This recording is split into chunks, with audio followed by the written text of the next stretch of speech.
For over 39 years, I was a police officer in Milwaukee, Wisconsin. For 15 of those years, I was the sheriff of Milwaukee County. I've done everything you can do as a cop, from walking the beat to investigating murder to running the agency. I've met a lot of cops of every race, ethnicity, and background. Here's what I can tell you. Cops are not perfect. That's not a news flash, but this might be. They don't have to be perfect. They have to be excellent. And most officers reach excellence every single day and often under very difficult circumstances, circumstances you can't imagine and wouldn't want to if you could. Perfection is an unattainable goal. Cops are ordinary human beings, like everyone else. Lawyers, surgeons, and baseball players, they make mistakes. But no profession works harder to correct its mistakes. You can mark social progress by the improvements made by police departments over the last 50 years. Today, police are more professional, better educated, and better trained than at any time in their history. You wouldn't know it, though, if you listened to self-serving, self-righteous politicians and activists. In their version of history, the police are the villains of the story, not its heroes. Like everything else this crowd does, they've got it all backwards. The police aren't the problem. The politicians and activists are. The police didn't create the failed urban policies that have locked people into generational poverty. The police aren't responsible for fatherless homes, failing schools, and bad lifestyle choices. And they sure as hell aren't responsible for the lack of respect shown to police officers. It is this lack of respect for authority, fostered over decades by the progressive left and its fear the police narrative, that has led to the needless deaths of so many young black men. When Officer Darren Wilson told Michael Brown to get out of the middle of the street in Ferguson, Missouri, did Brown comply? No. When officers in Baltimore told Freddie Gray to stop resisting arrest, did he comply? No. When officers in New York City told Eric Garner to stop resisting arrest, did he comply? No. Here's a useful tip.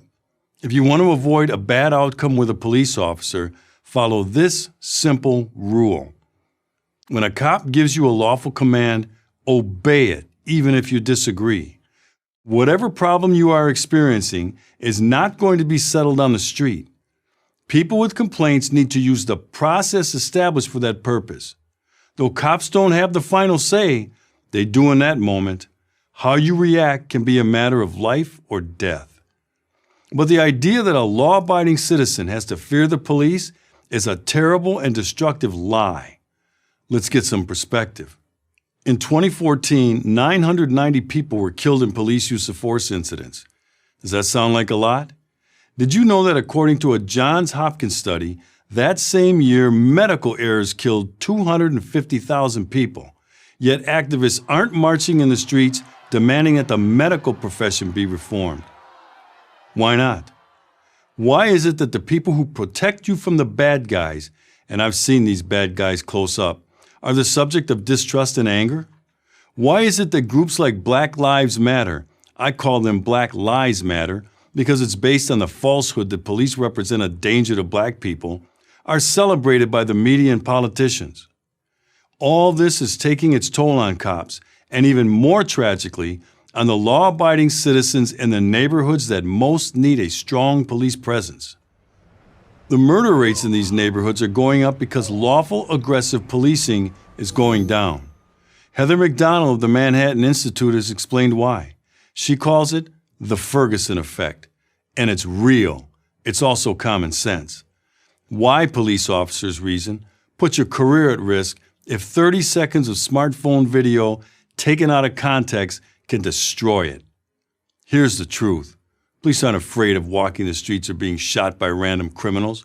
They're afraid of being involved in an incident that would label them forever as trigger-happy racists. Are there bad cops? I know firsthand that there are. I've had to fire them. But the overwhelming majority are good, decent men and women concerned about the law-abiding citizens in the communities they serve and are willing to put their lives on the line to protect them. Those who try to convince you either out of ignorance or out of some ideological agenda that the police are the enemy, those are the people you should fear. Run from them, not the cops. I'm Sheriff David Clarke.